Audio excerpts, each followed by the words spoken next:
វត្តជាសាលា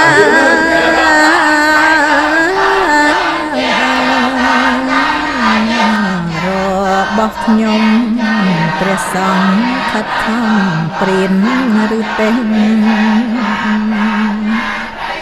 វិជ្ជាទាំងឡាយឲ្យសិស្សចេះ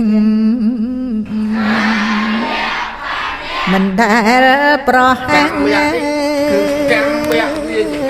ធ្វេសម្ដង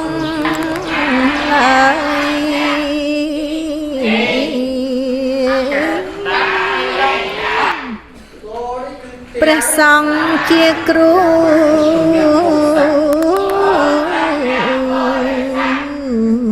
វិន័យល្អពុកម៉ែ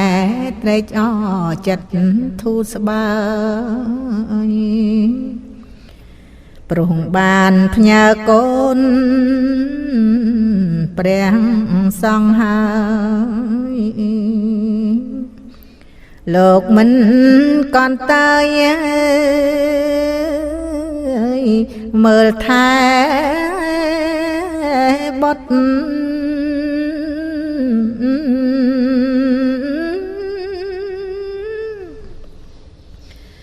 លត់ដំអប់រំ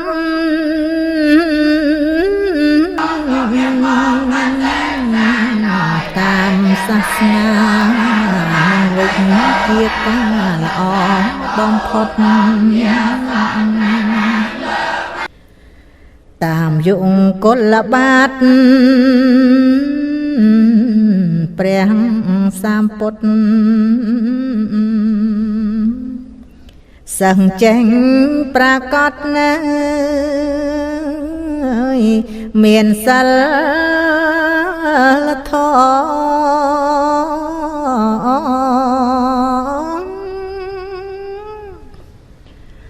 អប់រំផ្លូវកាយ